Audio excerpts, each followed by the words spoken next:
I'm Paul. And I'm Kenny. And this is EWPK.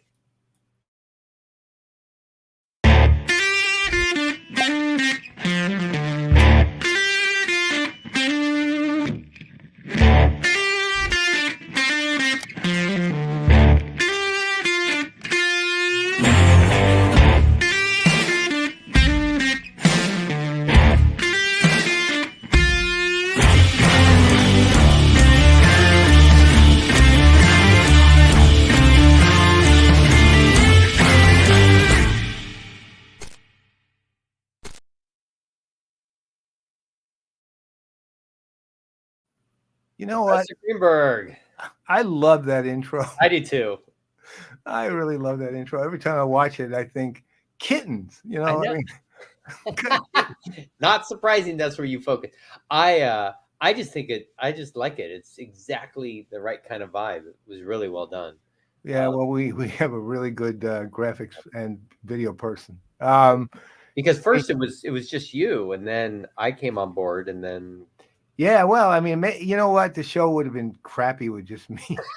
I don't know. It works so much better when you and I are doing this together. I mean, it's like amazing. No, I mean, look, I've done the show I do, which I did today, earlier today, Talking Headless.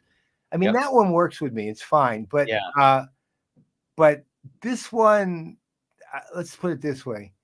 I'm not, let's see, Jimmy Fallon, Jimmy Kimmel. What was the name of that lecherous guy? Craig. Craig. He was their late night show. He's a complete lech. Yeah, I know. I can't remember his name. Craig Morris. Craig. He was Scottish or something. Yeah. Yeah, him. I'm none of those, right? And Ferguson. Craig Ferguson. That's right. I actually didn't like him. He was creepy. Yeah, he was a total creepy guy. And then who's the guy that does the carpool karaoke? I thought he was. Oh yeah, retired. Paul, we cannot remember a single thing today. And Stephen Colbert, who I can easily remember because I think he's my favorite of the whole crew. Yeah. What was the guy? What was his name?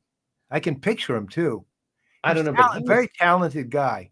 But I had a special treat this week, because I was invited on CRM Playas. So that was awesome. I always jump at a chance to do that. So thank you for the opportunity. I love hanging with you and Brent. It was mutual, believe me. That's those are our best shows because they're like, in a way, they're kind of our easiest ones. Yeah.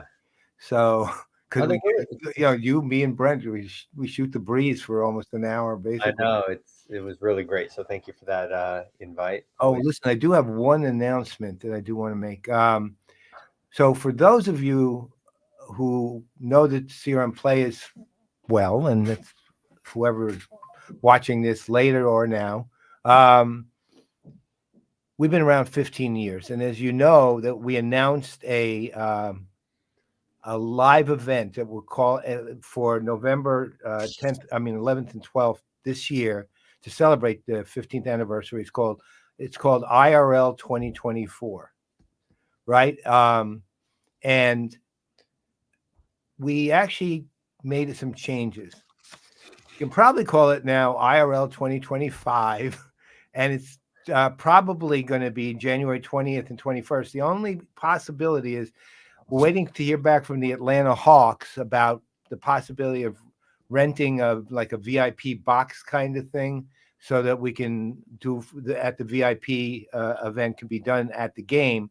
I think we did that years ago with Peter Sorkin, and I know some folks over there. I know the CMO really well at the Hawks, and okay, if we're not hearing back from them, Brent called them, but because he's handling it, but I need to, move on that one. But it's the irony of this whole thing is, I think we're probably the only people on the planet who now are celebrating our 15th anniversary on our 16th anniversary, right? Right. I said, when I realized that's what's happening, I thought, you know what, that makes this even better. Yeah, that That is great. Well, good. It's So good to let people mark know. the calendar. January. So January, what'd you say? January January? 20th and 21st. Now, again, we'll know by Friday, but if we don't hear from them by Friday, we're going to just let it go. And so it'll either be 20th, 21st, or the 21st and the 22nd, one or the other. Okay, that sounds. The Hawks are playing the Pistons on the 22nd, so we assume the cost of the box won't be that big. Right?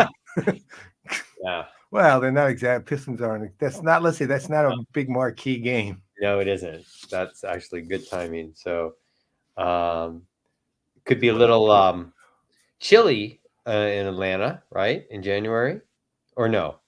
Who the hell knows? I mean, here is the weather here is so ridiculously uneven. Like we have a year where the whole winter will be like 55 degrees. Then we'll have a winter where the winter is -10, and it's Yeah. one winter we had 11 small snowstorms. Yeah. Other winter we had one big snowstorm that was 3.5 feet, and that was it. I mean, this is weather here. Atlanta's probably a little less tempestuous. Yeah. Mm, Wow, that's a Probably good word. Tempestuous. 50 degrees, 40 degrees. Who knows? Well, it'll be a great event. I'm involved in the planning of that, and I can tell everyone that it's going to be quite an experience. So mark your calendars. Well, as soon as we finalize the dates, but don't come out in November. If you do, we're sorry. Yeah. We apologize. We'll have someone waiting at the Atlanta Tech Village to turn you away. That's right. Right. With a sign, just turn you around. Right. Go home. Yeah, go home. Go home. So what's going on your side of the world? Well, it's funny. I love when you are kind of challenged to think of new problems or new solutions because technology is driving things. And I became familiar with a company that is trying to protect buildings from AR advertising. What? So, I mean, right. If you're walking around with one of your, Paul, because you've got the Meta Sunglasses. sunglasses, but if the thought process of this individual in this is that just like you would generate some revenue and protect your building with a billboard of that space, why should it be that any advertiser could potentially use the side of your building as a digital billboard through augmented reality technologies, whether that's HoloLens or Apple Vision Pro or whatever, so that you would actually register your property kind of in a blockchain to protect. Again, I don't know how all this is being done, but this is similar to another company that is creating a registry that if in virtual reality, someone used your building in the building of a world, or say they used Chase Center, right? Or they used something like the Eiffel Tower, they would have to pay for the license of using that in their virtual world if they wanted to keep it and look exactly like it is. So both of these models created possibly because there are challenges of how technology could. That is among the most unusual and interesting ones I've ever. So it must be like some sort of, it runs interference. Well, that's the thing is I don't know how anybody would know if, okay, like you couldn't, right? I mean, check me on this, but if I took a projector and I put it on the sidewalk and I projected onto the side of the building, I don't think that's legal. I think it's considered a form of trespassing. But You can't use a space, but that's because the building is actually intricately involved in the presentation of the projection because it's hitting the building. Right. But in AR, nothing is hitting the building, right? I mean, it's just a digital layer. So I'm not really sure. And I guess the other question is, so there's one of two things. So question is, one's a question and one's maybe what they're trying to do, which was the question is, what information is an AR system picking up that could possibly be not public? It's like you're picking up the building's name in your glasses and then tying it back maybe to, I don't know, Yelp reviews, which are public. Yeah. And the building's address is clearly public, and the building's name, if it's a restaurant or something, is public. So I don't exactly understand now what they may be protecting against is somebody using that information for commercial purposes without paying them. I don't know. Or I think part of it is potential brand defamation. Like if someone is projecting something that is a picture is taken or a video of a company alongside something that they don't want to be associated with, but it's just projected through the augmented reality technology. I don't know, but pretty interesting. It's always fascinating to see these new problems that potentially come up. I was reading Wired magazine. Actually, it's one of the few magazines I still like read. Same with me. I really like it. Right? You get the physical. Yeah, it's the only physical magazine. Well, I get some because of my hobby stuff, but the only physical magazine that's related in any way to the world I live in is that one. And I just like the magazine a lot. And they, in the new issue, which you might have seen this, there's a guy who's invested in this technology that allows you to interactively communicate with a great book and somebody teaching you to understand that great book. Right. I read that. I read the whole Wired magazine like you did, and I did read that and it was fascinating. That one really, I thought about it, and I know the guy who was, I think his name is James Duquesne or something like that. Yeah. Who was the investor. One of the reasons he got into it was because he had trouble reading Heidegger and understanding Heidegger's great philosophical ideas. And my response was, no, you had trouble understanding because Heidegger doesn't have any great philosophical ideas. Right. That's why you have trouble understanding. And having someone there to help you through that is not going to give them. No way. This guy is basically one of the foundations for the Nazis, for God's sake. Right. So, but the concept, I just loved the idea of it. I'm not sure how it will work exactly, because basically you have to do something and then the book kind of one way or the other, ChatGPT style, I imagine, converses with you. And it's within the place in the book you're at. Yeah, it makes like I had an idea with a friend of mine where we were going to work with authors to create more live books. So like Malcolm Gladwell would be an active part of you reading the book and would help explain what he meant during this and everything. So it's kind of similar. I don't know actually how the dynamics would work because they have video and they have audio, but it is a way, like if you were to, Joe Pine always talks about the experience realms, and either it's kind of absorptive to immersive. So either the experience goes into you or you go into the experience. There is no question if you have an active and passive, that if you were to experience a book like this, it'd probably be more of an experience, a very active one, than say one that would be more passive where you would just be reading, even though that's an active activity as well. And they seem to be focusing on just a certain genre right now of books. Yeah, Not very difficult. not so much like business books or whatever. Like Moby Dick and Yeah, yeah. yeah. I did notice one of Fascinating, the people who I think was one of the people who's one of the people who's recording and doing all the stuff for the book described the feeling while they were doing the actual reading and getting the response back as cozy. cozy. That was the word they used. It was cozy. And Hmm. I thought that's really interesting. So it's like sitting there having a conversation with the book, I Like guess. snuggling up with a Yeah, warm blanket.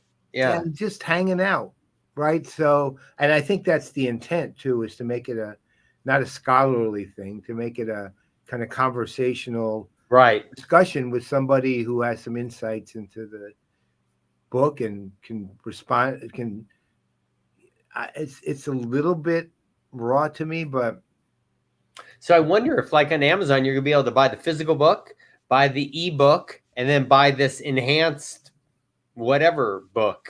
Like I don't know what platform they are, but there's an um, it does have an app. I know that this is what they talk about the app. that's right, it does. I'm actually thinking if it exists in any form where something's buyable, I'm going to buy one and see what it's like. I'm not Heidegger though. Well, you're an Not early buying adopter. Heidegger. That much. I uh, I know. I bought the Apple Newton, so I always step into things that are. I love that stuff. You know what? I just actually one last thing. I guess before we get on to the what are we drinking part and then on to our guest. Oh yeah, let's not forget about our guest. I bought this thing. So you know I'm a monster gamer, and by the way, so is our guest. Um, and I'm a Diablo 4 player. I play that a lot. Oh, Like I played a little bit too obsessively lately, actually. But they have this thing. I was doing some reading, and it kind of stemmed from the fact that shockingly, to my great surprise, I've ended up really liking, even though I haven't fully mastered the Meta Ray-Ban sunglasses. I never thought I'd like anything Facebook did, right? But I actually like these, and they're really well put together. They're pretty smart. Got a ways to go yet, and the live streaming aspects of it are a little dicey, but um, they're interesting. So I started looking into not VR so much, but more AR ish stuff, and I found this thing called uh, it's Viture, I think it is viture.com, and they're glasses also. But what they do is they with some other add-ons, they'll take your let's say Steam Deck, which is a yeah. Xbox-like device that Valve puts out, and they'll project that in apparently an incredibly high quality uh, image that via the glasses makes it look like a 175-foot screen. Oh, So I bought it, right? I bought the whole thing. Now glasses are coming Saturday. Everything else already in hand, and apparently can do a lot of other things with it. And the quality. I mean, it's got a couple of little downsides here and there, but nothing dramatic. Um, so I'm going to experiment with it, but I'm fascinated. So it has its own controller, so you would not use this. You could, I guess, use a Steam Deck controller, but basically Steam Deck becomes more of a passive projector right. for you, and then you use their controller, and you're watching it on a 175-foot screen instead of So you can take it on a plane? yeah, yeah. You could take it on a plane. It. In fact, it's one of the You know things what? that it's off. When you read about it, they talk about it as portability is amazing. I So think I I'm know of that product. Yeah. yeah. I mean, I wanted to. I was thinking that at IRL 2025, I'll bring the Meta glasses and we'll do 1 minute interviews with people that Yeah. we'll record. Kim Guillen from Oracle suggested I have a T-shirt that says, "You better not be saying anything you don't want to say because I'm Yeah. recording now." Right. So I'm going to buy that. I'm going to get that T-shirt made up, and then we'll do these 1 minute, and then I'm going to bring these for people to play with while we're Yeah. there. That's cool. That'll be fun. That'll be very Yeah, experiential not because there's really a lot of related stuff. to what we're doing, but Yeah. who No. cares? Yeah. It doesn't matter. So okay, So so what do you? So should we talk about of course, what we're drinking? yes, we should. And let me, You of want me course, to put get the? up the slide. Yes. So oh man, just seeing yours makes me also want to try that. So yes. So I have EY right here, which is from the Mars Whiskey Company. This is out of Nagano, Tokyo, which is in kind of northwest of Tokyo in central Japan, and it's just a really nice basic whiskey that I really enjoy. It's named after the pioneer of Japanese whiskey, which I think his first name is pronounced Kichiro Ey Ey, and corn and barley, and it's got aged like 2 to 5 years, so just really nice, very smooth, nice on the tongue. I would highly recommend it if you're looking at Well, Japanese I'm whiskey. gonna. You're familiar, right? Yeah, no, I'm not actually. So Oh, I'm gonna step out and see where I can get it and get it.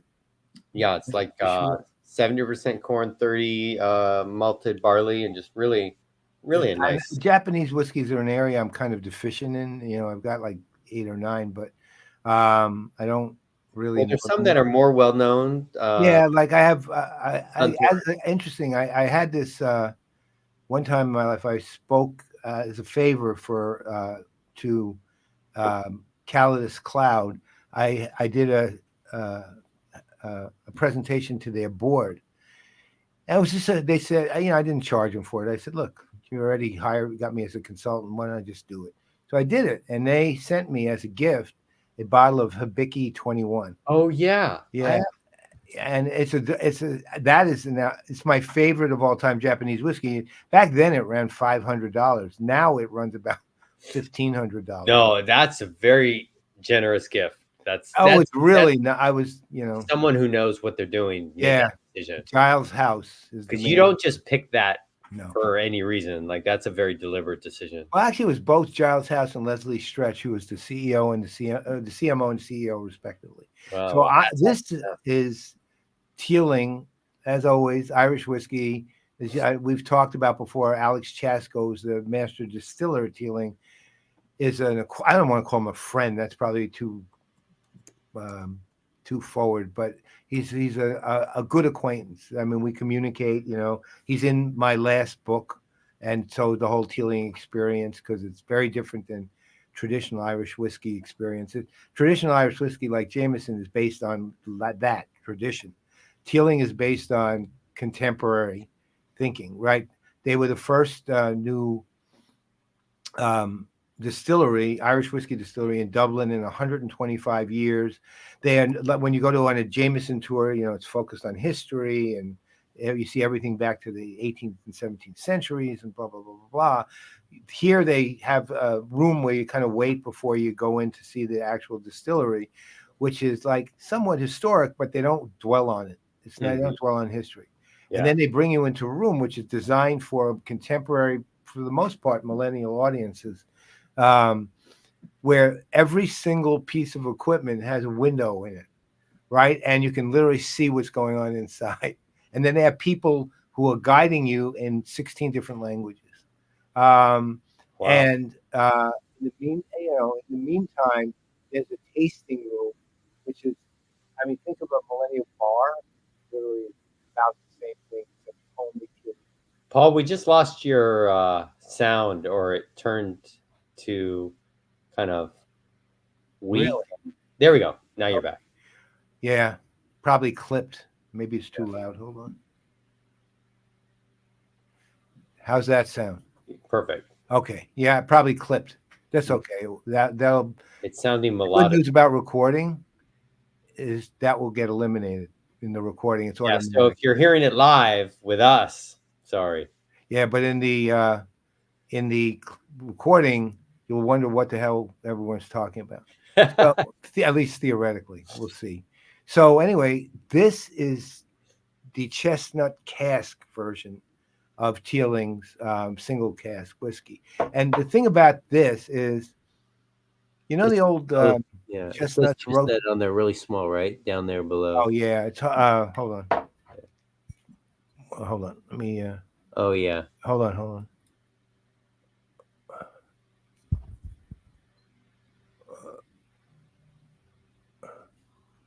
Whoops.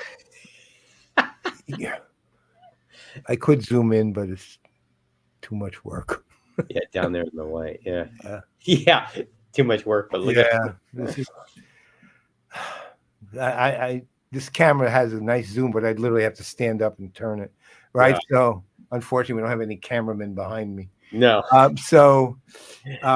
It's that old chestnuts roasting over an open fire thing that we all grew up with. Yeah. This literally the bouquet Oh. smell is like the cold version of that. It's a great bouquet. I mean, fantastic.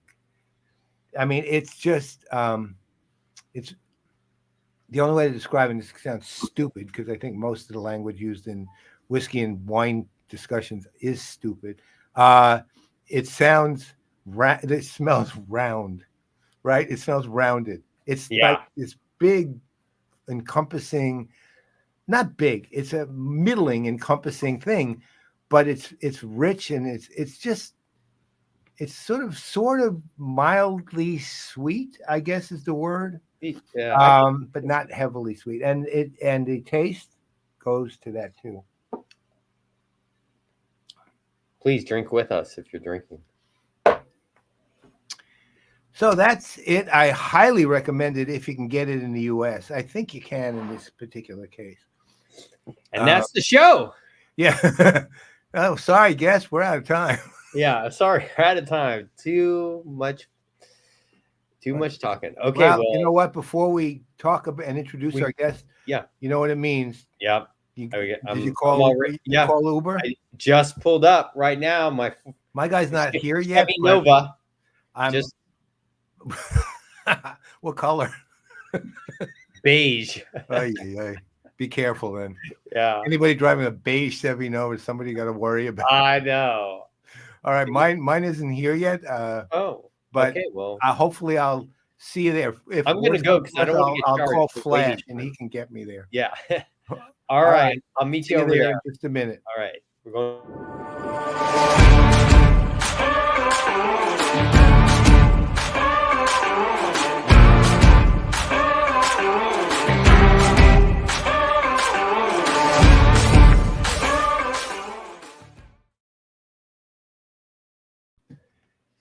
Did you ever think, by the way, it might be a good idea for us to make design choices so that the other studio looks different than the original one?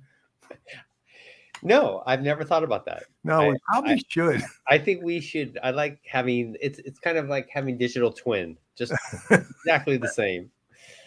Or why don't we just do it all in the same studio? What? No. No, I know, because when we have guests, we have unique things in our right. In our and today studio. we have a unique guest. Yes. So, do you want to? Let me handle this one. Okay. I like this. I'll All right. So, a couple of years ago, for years, in fact, where I met Kenny was at this conference called SEAT, Sports Entertainment Alliance and Technology. And I met a lot of people in the sports world at that conference, many of whom I stay in touch with today. Mm-hmm. And it was, to me, one of the paramount conferences I agree. I've ever gone to and will ever go to. Now, the original founder of the conference, Christine, what's her married name now? I want to use it. Christine Brian is the husband's first name. I'm so used to just Christine and Brian. Anyway, so she sold it, took a job actually elsewhere. And the person who took over was a former business official of the Utah Jazz named Josh Barney.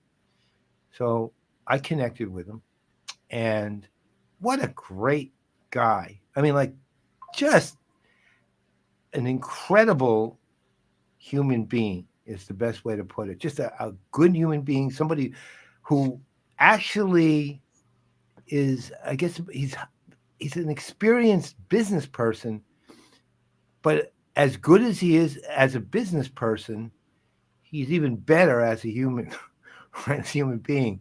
He's just somebody you just take to immediately because of his kind of kind approach and his demeanor and his fairness and so on. And he took a big risk. He bought Seat and he's brought it back. And I think it's had 2 years now back. And you know what? It's succeeding. And this guy's knowledge is vast. As I said, experience great, demeanor even better. So why don't we bring on the man, the legend? He's not a myth yet because he's real. Josh Barney. Josh Barney. Oh my goodness. How are you guys doing? Thank you for having me here. We're thrilled that you're here. This is wonderful. So how did all this start? How did you even get to the point where Seat was even something you were thinking about? Just trying to give people a little bit about your history and background, and of course your rooting interest too. Yeah. So I was initially introduced to Seat at my time with the Utah Jazz. I was the director of technology over the venue, which at the time was called Vivint Smart Home Arena. Now is the Delta Center. And I had been promoted with the specific task of we were going into a renovation in 2017 to gut the building down to its bare bones and redo the facility. And my role in that was to be in charge of the technology products that were going into the venue. And one of the cool parts about what I found out about Seat is when I was in Salt Lake, I had one other major franchise at the time, which was Real Salt Lake. It's an outdoor stadium.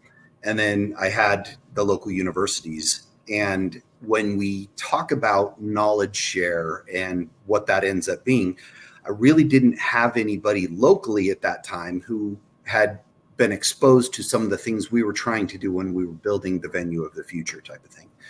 Seat became that place. I was all of a sudden, through some of our league meetings, introduced to this amazing community of folks who work together to solve what this is inside of these venues. And, you know, to people outside of the industry, you think that there's competition among some of these teams where if we talk about the LA Lakers and the Utah Jazz, I mean, there's a very healthy competition that goes between those two teams, but that's only on the basketball court. There's nothing that happens behind the scenes where there's any sort of competition. We don't compete for fans. We don't compete for a lot of those things. And so getting introduced to Seat, all of a sudden I had people that were trying to solve the same problems I was having or had already been down that path and could help me on my journey, and just fell in love with that. That was like the greatest thing that I could have been exposed to at that time in my career. And, you know, ended up attending that, being a part of some steering committees that Christine had. And honestly, it was a fantastic, to what you guys said, it was a fantastic conference and a networking event to interact with humans.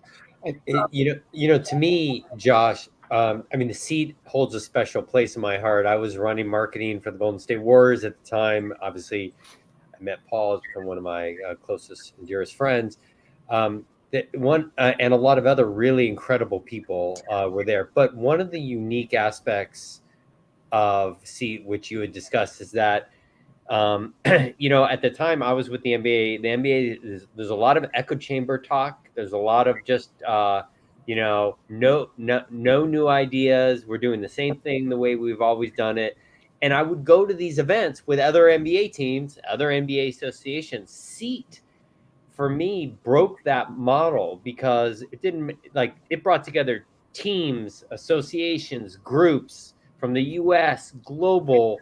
Because I'll tell you, as the NBA, we look to soccer as just unique ways in which they do things like create sponsorships versus the way we do in the NBA. We're very, we have in a sense, trading areas for each team. We can't market. They don't have that. I mean, there's a whole bunch. So, I mean, I was early on. I think, Paul, we were pretty early. You were even earlier than me, but I think I spoke like 6 times the first one because we just didn't have tons of people. But it turned into something really, really magical because you had this this kind of I don't want to say accidental collisions, but you had this kind of kind of very deliberate way that you could cross-pollinate with different ideas, different experiences. So and you are like to me one of the I mean, anyone who talks to you, luckily you and I talk relatively frequently. We just spoke last week, coincidentally, but one of the most generous individuals in understanding how a system like this needs to work. I think you also take that generosity and giving and perspective into your personal life through your foundation, which I definitely want to talk about as well. But I guess I just personally want to thank you for stepping in, whatever it was that made you get out of bed one day and say, I want to buy this thing, or I want to do this thing. Great respect to Christine. I mean, just like Steve Kerr always gives a lot of credit to the coach that got us to good. And the opportunity is how to take it to great, right? So I'm expecting greatness out of you, Josh. You want some back-to-back world championships? That's yeah, what that would be nice. Yeah, exactly. The thing with me was like, I'm an outsider. I did not come in through the industry at all. And I mean, I came in, I love sports, and I grew up wanting to be a sports writer. And that's what I went to school for. Instead, I ended up in politics for 20 plus years. Not exactly the direction I was planning. But I always loved sports anyway. And by the way, the Yankees are losing 4-1 right now, so I'm really irritated. So if I snap at everybody, Paul always gives us the update. You'll know why I'm snapping at everybody. So I was invited in because people had read Serum Speed of Light, and I was blown away by what I heard, because I was told, I remember, by people in sports that, there's sort of an inferiority complex. They're always looking at the business world to see, and they're wondering why they're so far behind. And then I looked at what the sports world was doing, and not only were you not behind, I mean, there were certain things, yeah, of course, but you were way ahead in a lot of other things, like engagement, right? For example, even if you weren't doing all the things that you wanted to do, you were so far ahead that it wasn't even funny. And I used to speak to that when I speak, and and what ended up for me, one of the biggest benefits I ever got from that conference was cross-pollination. I bring in outsiders to speak at SEAT every year. We do a panel of people from the business world, or analysts or influencers from the business world. And then at my conference at Serum Evolution, I bring in a sports panel. And we do this every year for years. And it was highly successful. And it really did, I think, the intermingling helped everybody on both sides. And I don't know if you're doing more of that now. But I love that, and it's one of the most important things that I got out of that conference. But let me ask you this though, because I mean, it's look, let's face it, regardless of it, one thing we all know about sports business is and teams is they're cheap, right? They're insanely penurious, and to a degree that, honestly, be blunt, is stupid, right? So I get spending millions on the players, but spending, arguing over $200 for an attendance, little much. How do you, as somebody who has to both absolutely minimally sustain operational costs for something like SEAT, and that's bare minimum. It's not why you do it. Hopefully you could make some money doing it too. That'd be nice. How do you handle that? Honestly, I approach this walking in, and it goes to, again, why, first of all, I was interested in having the conversation with Christine anyway. Silly enough, like in a short story format on this, I was on the worst vacation of my life with my family. We had decided my kids wanted to learn how to surf. So we went out to Carlsbad for a week, decided to camp on the beach. and had the stomach flu pass through everybody. Oh God. And Oh, so it was the worst vacation. My wife's across the room over here kind of nodding like, yeah. And so it happened to be that as we were leaving to drive back home, a little bit into the drive, all of a sudden, and this was like the end of June in 22, which is about the same time that SEAT would normally be happening. Right. And as I'm driving, I'm all of a sudden like, what's happened to SEAT? Like, I haven't seen anything about it. I haven't, what is that? So the next, we had to take an exit, for kids to go visit, facilities. So that next exit, I literally texted Christine and said, hey, I'd love to chat with you and just catch up. And she almost immediately responded. And a couple of days later, we got on the phone and chatted about it. And it was, I knew what the value was to me as a member of the SEAT community. And I think that was the starting point for me in understanding what the value I had in being able to help SEAT as the steward for the next, whatever iteration that looks like.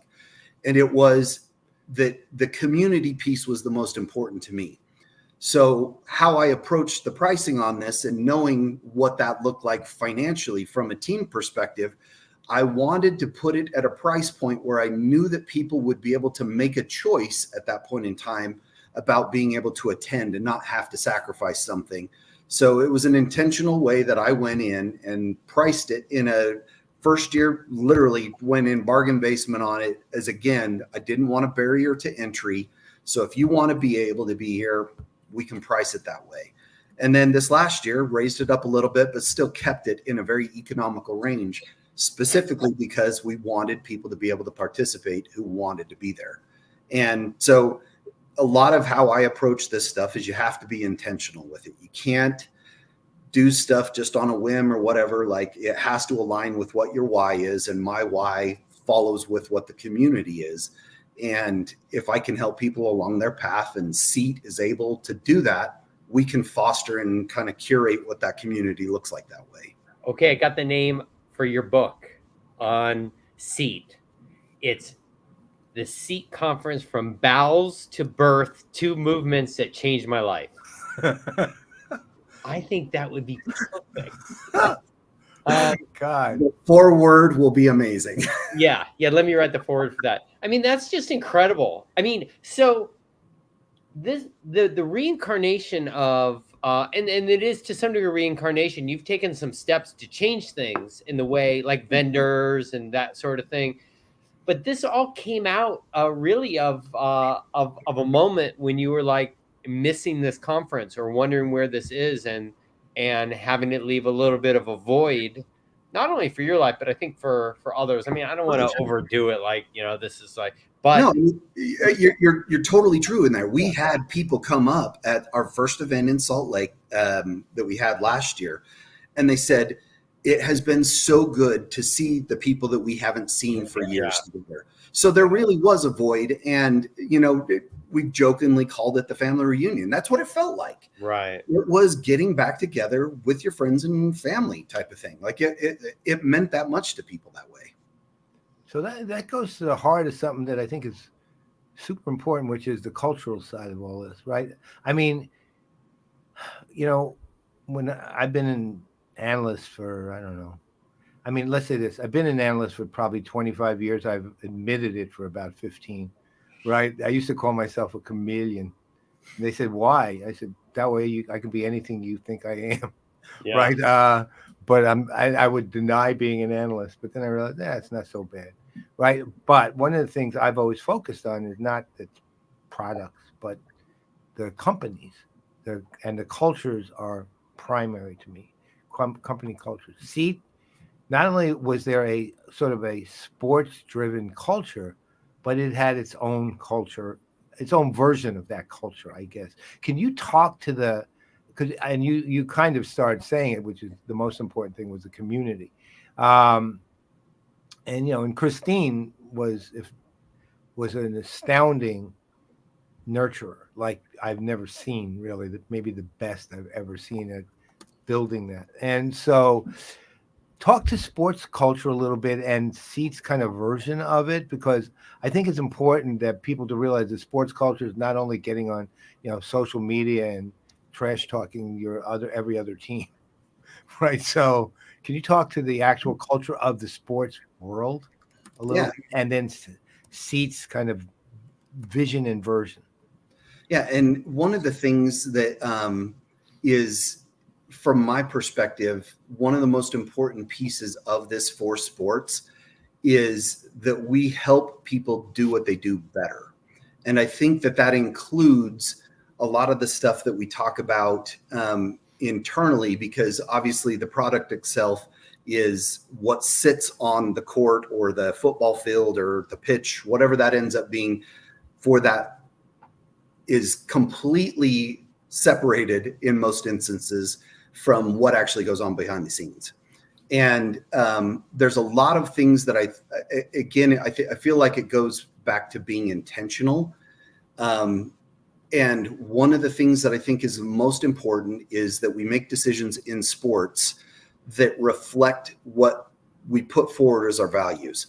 And I think that there has been a massive change in sports and entertainment, specifically since COVID.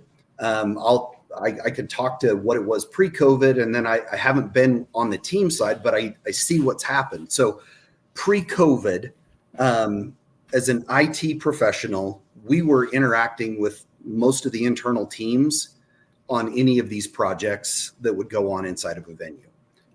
We kind of curated the technology that was deployed. That's kind of how that interaction went. Post-COVID, or at the beginning of COVID, all of a sudden marketing departments were rolling out chatbots. They were rolling out technology as fast as they could to keep that interaction going with the fan base, where they were a little bit devoid of, having that, because of, like, in the NBA, it was the bubble and there was no in-venue type of stuff. But since all of this has kind of happened, there was a lot of people who ended up leaving the team side, from COVID, and have ended up on the brand side or ended up starting their own companies or whatever. And the new individuals who come in weren't really prepared for what it means to work for a sports franchise. And Kenny, I mean, you know what I'm talking about. Like, totally. It's a burn. Like, it's a burn and churn. And so there's been a lot of turnover from some of these teams because, again, people are wanting to join with purpose. And this is one of those things that I hope through technology we can help solve this problem, is not only address the fan experience, but have that also address the employee experience, so that we do things that allow people to do their job better, that's technology that's more frictionless than it has been before, and that we can help craft and create a space for people to come in and work so that they feel fulfilled in what they're doing. They understand how they can help and interact with the community that they're in. And I feel a lot of that ties back into what we're putting into these venues, so that we, provide not only the best fan experience, but the best employee experience. And that all kind of fits together in that.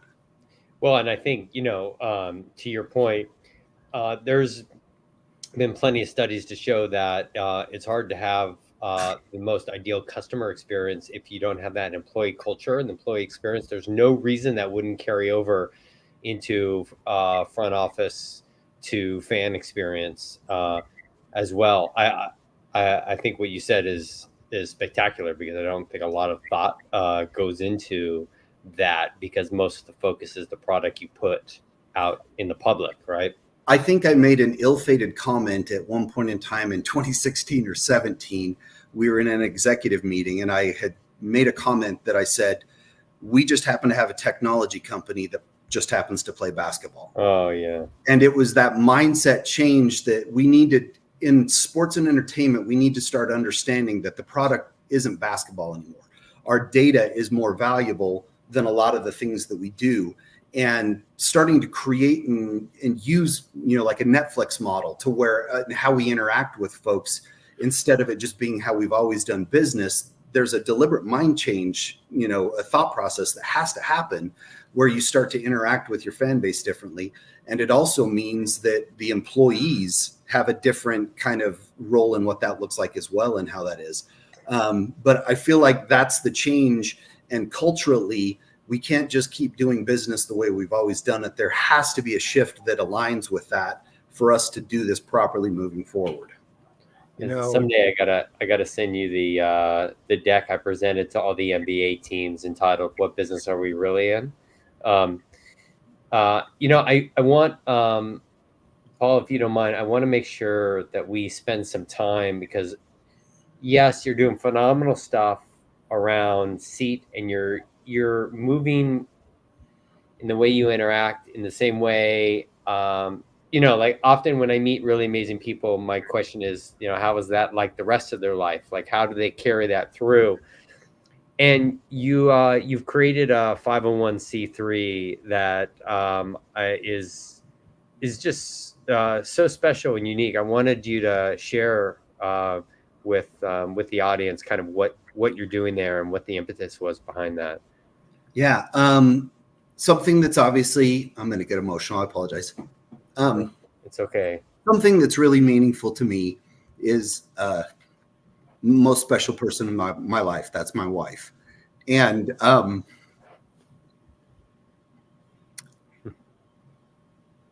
we just actually had our 26th wedding anniversary this past week. Wow! Congratulations. Yeah, we're moving down the road here. Got married at the age of 7. No, I was a young one. I got married at 23, but being bald helps hide age a little bit there. Being with this wonderful woman for 26 years and seeing the world that she has to interact with. My wife is hearing impaired, and so when we, 2 years ago, we went to New York City for our anniversary, and we went to see Hamilton. And they gave her their adaptive device that allows her to hear kind of the songs and that in the production. And right after intermission, the curtains close. You really can't walk out and walk back in. Well, the hearing device died. And so she missed out on the entire second half of the show. Wow. Oh. And it's things like that. When we start to talk about fan experience, I feel like this translates over into way more than just what that particular instance was. And going to a movie theater, they have closed caption devices that they're using that you put into your cup holder that comes with a little. You spend the movie, shifting your eyes from the movie screen down to this and back and forth, and it's not a great experience. Mm-hmm. So one of the things, and Paul, this kind of goes to something you talked about in the pre kind of show on this with some of these augmented reality glasses. We're at a moment in time where there's technology now that is getting to the point where we are now able to help people experience the world more fully. Yep. Hearing aids, augmented reality glasses, the closed caption glasses, all of these types of things. And my wife and I decided that we felt that we could do good in the world by creating a 501c3 where we can raise money to get accessible technology into the hands of the people who need it. And if people understood kind of what some of this technology costs, like if you have to have prescription hearing aids, they can run anywhere between $5,000 to $10,000 for those. And to the average American these days, like that's a tall order. That's, do I pay my mortgage or do I buy a set of hearing aids? And some of these closed caption glasses are $1,500. Like there's a lot of these things that are just a little bit of out of the reach of people who could really use those things to make a difference. And this all kind of started from me. I have 4 kids, and 3 of them have now graduated from high school. I've got 1 left in high school, and I had that moment as a father of seeing my kids walk for the first time and seeing them talk for the first time.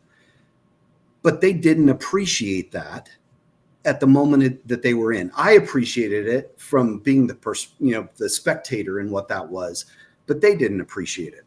Well, in 2017, I was introduced to a company called eSight, that they had a pair of glasses that kind of looked like Geordi LaForge from Star Trek, that have a little camera in the front, and then they would project onto 2 screens just in front of the eyes. And I was like, how cool would that be if we brought these into our venue and allowed somebody to watch a basketball game, maybe for the first time? Mhm. And so I reached out to eSight and asked them if they would be willing to do something like this. And then I presented it to our executive team, and they thought it was a great idea. So then I asked our marketing folks, I said, can you find me somebody who needs it? And they said, well, crazy enough, somebody about 6 months ago actually asked if we had anything available for somebody who's visually impaired. And we brought this boy in. He was a 7-year-old boy named Landon, who was a huge Jazz fan, but he enjoyed watching the Jazz at home because that's all the way he could experience it.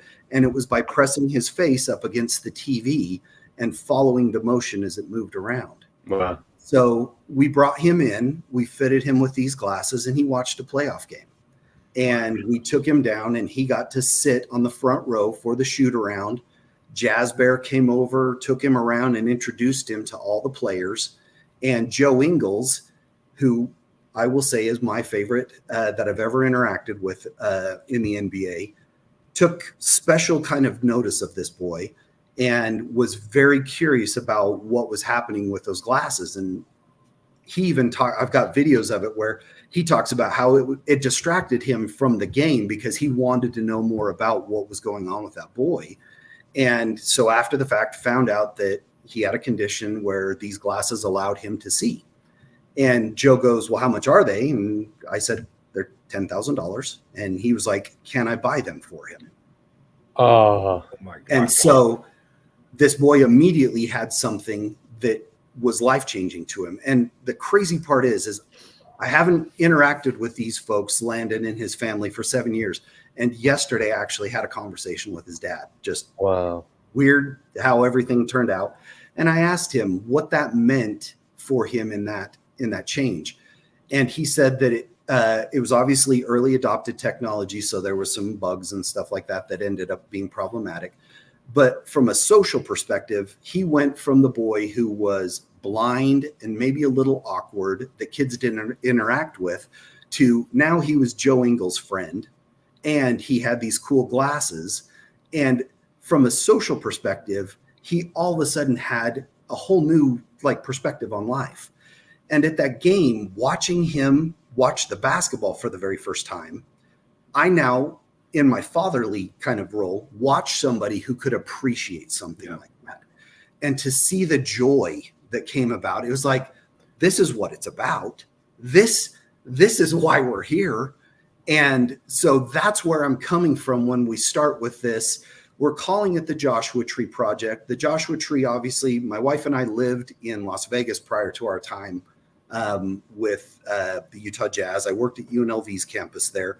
And the Joshua Tree is a unique plant. It is native to the Mojave Desert, and it's got one species of animal that interacts with it, and it's this moth that is the only moth that can go in and pollinate its flowers. And it survives in the most adverse of conditions through this community relationship that way. And that's where we kind of came up with this name for the Joshua Tree Project was we recognize that community has to be involved to help us persevere in adversity. And that's why we came up with the name the Joshua Tree Project. And our focus and our mission is to raise money and get the technology that people can use to experience the world better through this stuff. And we hope we can change some lives with that. So people wanted to learn more about it. How would they do that? So the website is, and I'm actually getting ready to publish it here soon, but it's joshuatreeproject.org is the website for it. And we're still awaiting, hopefully we have our IRS, blessing here, as soon as we can, but we're trying to get everything in order with that so that the moment that the IRS gives us the go ahead that we can, have something actionable to do something good day one. When you have that, when it actually is like, okay, now a person can contribute with a tax deductible contribution, let us know, one of us, and we'll bring you back to talk about, so we can encourage people to Yeah. view the money. I mean, I get it. I'm partly hearing impaired also, and I have hearing aids. I've had them for about 2 years or so, and I had tinnitus. You know, depending on who you listen to, I've either tinnitus or tinnitus. Right. I like tinnitus better personally, but it probably is more a better ring to it. How's yeah, that? well, whoa. Except mine actually is like a radiator hiss. I mean, I have it right now, right? So you get used to it. But when the course of my research on looking for what hearing aids, and of course, mine have to be um, controllable through an app, just because I'm a geek. But I ended up seeing a significant number of videos of young people, usually, or sometimes older, who are hearing for the first time with cochlear implants and things like that. And I mean, let's put it this way: you could water that desert with my tears from watching every single time. I mean, you just Yep. so moved by the fact that they hear, and you take that for granted, but you know, And a lot of this comes from the standpoint that I don't think people don't want to know or whatever about understanding how difficult it can be for somebody in those situations. But like you can see the hardened individual that you'll see on the internet, these old burly men who are putting on glasses that allow them to have their color blindness. yeah, that's and amazing. they just melt. So just seeing somebody go through that and have that visceral change of something as simple as that, and you can see how much that means to them to have that little bit of difference. It's like it just means everything. Well, listen, Josh, unfortunately we're kind of we're out of time, but Correct. that said, thank you, and really we would love. First, we'll bring you on. When is the next seat? So actually flying out to Nashville here in 2 weeks to finalize with the hotel, but we are looking at June 29th through the 2nd of July in Nashville. Nice. We're really excited about that one. Nashville is going to be a fun city to be a part of for a week. Growing big tech center now too. Yep. So you probably get a lot of that. And when you've got the kind of game plan, hopefully around the same time you get your 501c3, we'll bring you back on to talk for a little bit on both things. But as soon as seriously, as soon as you have the approval of the IRS and you're ready to take donations, let us know so we can get you on again. Okay. Love it. And I just have to say, I've been building experiences and fan engagement and everything for forever, and I can say that I always say what the difference between a good experience and a bad experience typically is for me is that either someone cares or they don't. And Josh, the way you move through the world with your 501c, for you to be bringing that same sort of caring into Seat, and obviously I would say the rest of your world, people are in for a great experience at Seat, and you're going to change a lot of lives through your 501c through the Josh project. So we can't wait to have you back, and thank you again for joining us on EWPK. All right, my friend. Appreciate you both. Thank you so much. Yeah, we love you, Josh. All right. Take care. Bye-bye. God, that's amazing. I don't really have a whole lot of follow-up after that. No, I mean, he just is who he is, right? Yeah. And he's just very caring, wears his heart on his sleeve, and it's very refreshing. Well, just very refreshing all the way around. Let's say this: knowing him makes my world, and I'm also presume yours, better place, and make the world a better place. Yeah, and that's why we wanted to have him on the show. Yeah, kind of glad we did. Yeah, I'm glad we did. Now, of course, unfortunately for me, I have to go feed cats. Lots and lots of cats. So I guess we'll be back, next month, whatever the last Wednesday Wednesday. of September is. Yeah. And other than that, well, I'll be talking to you a lot sooner than that. Yeah. But I can't wait. Always look forward to coming together at EWPK and talking with amazing people who far extend past what their job is. So What do you think? Time to take us out? I think so. I think let's do it. I'll see you, sir. All right.